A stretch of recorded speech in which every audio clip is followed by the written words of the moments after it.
Okay, so you'll have some problems where you have to use special right triangles, which we have used before. So for instance, let's say you have to find the sine of a 60-degree angle.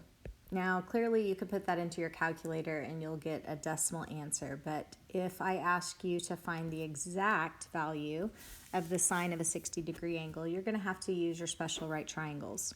So you have a few options. You could either use a generalized form of your 30, 60, 90 triangle, or I could actually put in values. So sometimes putting in values is easier for students. So let's just say this is 1. It could be 1 foot, whatever you want it to be. If this is 1 foot, then what would the hypotenuse be? Double, right? So this would be 2 feet. And then what would your middle side be? Great, it's 1 root 3, so we typically just write that as root 3. Now, to find the sine of a 60-degree angle, typically most of you are going to use this mnemonic that you've probably used before or heard before. So, ka, toa. I kind of pretend like I'm doing karate or something. So, ka, toa. Soka, toa. So think of the S as the sine.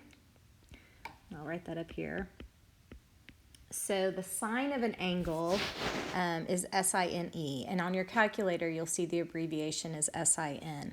So when we're trying to find the sine of an angle, it is the ratio of the opposite side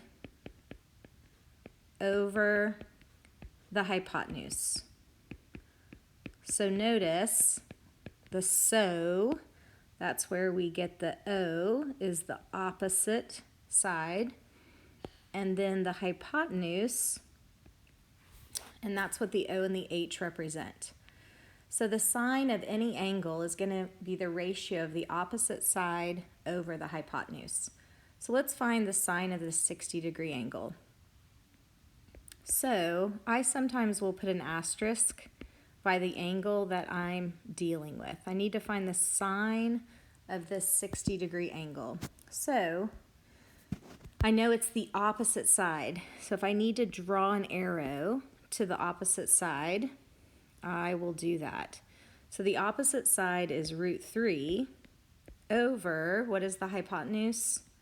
2. Perfect. So if you were to use special right triangles to find the sine of 60 degrees, you're going to have root 3 over 2. And of course you can double check it in your calculator. When you type in root 3 over 2, you get the same decimal. Now let's look at one where you have to find the tangent of a 45-degree angle. So remember, we're going to use this mnemonic, and the tangent up here, you can represent the tangent by doing the opposite side over the adjacent side. And we talked about this in the previous video.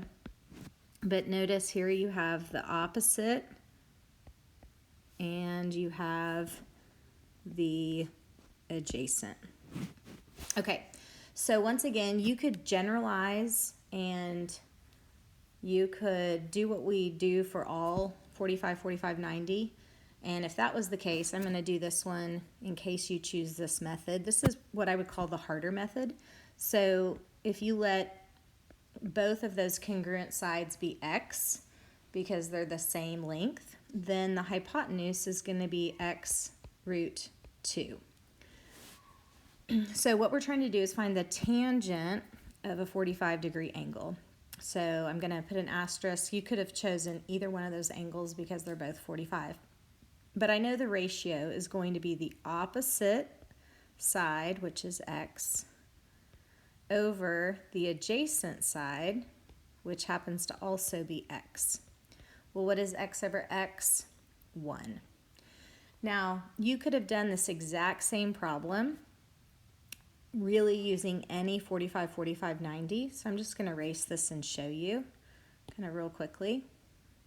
So let's just say, I'm going to of course pick some easy numbers. So let's just say this is a 7. The length of those sides, those are congruent in a 45, 45, 90. and then your hypotenuse would be 7 root 2.